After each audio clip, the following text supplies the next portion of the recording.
लेकिन अगर विपक्ष, जो बड़ी पार्टी विपक्ष की अपने को कहती है, वो खुद परिवार के घोंसले में सिमटी और सिकुड़ी होगी, तो निश्चित तौर से उसकी सोच भी उसी तरह की सिमटी और सिकड़ी हो जाती है। देखिए, कांग्रेस जब तक चंपुओं और चाटुकारों के चुहलबाजी से बाहर नहीं निकलेगी, तब तक उसका यही हाल होगा। पलायन होना तो पार्टियों में होता रहता है, वो पलायन तो उनकी पार्टी में पहले ही से चल रहा था, लेकिन पतन हो रहा है। इसलिए कांग्रेस आज पूरी तरह से वेंटिलेटर पर है, लेकिन उनका अहंकार और अराजकता एक्सीलेटर पर अभी भी है। देखिए, हमारा मानना है कि विपक्ष इफेक्टिव भी होना चाहिए, कंस्ट्रक्टिव भी होना चाहिए और रचनात्मक भूमिका भी निभाए और विपक्ष की भूमिका भी निभाए। लेकिन अगर विपक्ष, जो बड़ी पार्टी विपक्ष की अपने को कहती है, वो खुद परिवार के घोंसले में सिमटी और सिकुड़ी होगी, तो निश्चित तौर से उसकी सोच भी उसी तरह की सिमटी और सिकड़ी हो जाती है। और डिसीजन उनको करना है कि उनका कौन होगा प्रेसिडेंट, कौन नहीं होगा, ये अपना उनका विषय है।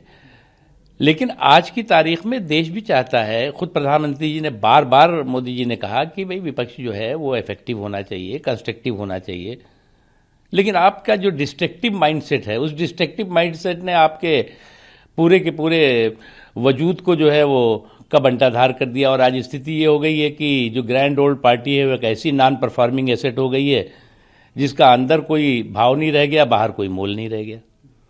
तो कश्मीर में जो स्थिति पैदा हुई उस वक्त वीपी सिंह की सरकार थी और आपने उनको सपोर्ट करना था। देखिए, कश्मीर 370 के खात्मे के बाद जम्मू कश्मीर हो, लद्दाख हो, वहाँ पर 370 समस्याओं के समाधान का रास्ता साफ हुआ है। जो लोग 370 को सुरक्षा कवच बना करके अलगाववाद और आतंकवाद को बढ़ावा देने में लगे हुए थे, जो लोग 370 के सुरक्षा कवच बना करके कट, कमीशन, करप्शन और कम्युनलिज्म का काम में लगे हुए थे, ऐसी जो है वो खानदानी सियासत और पानदानी विरासत का बंटाधार हुआ है। अच्छी तरह महसूस कर रहे हैं जिस तरह से तेजी के साथ कश्मीर के लोग प्रोग्रेस की स्ट्रीम, मेन स्ट्रीम में शामिल हो रहे हैं।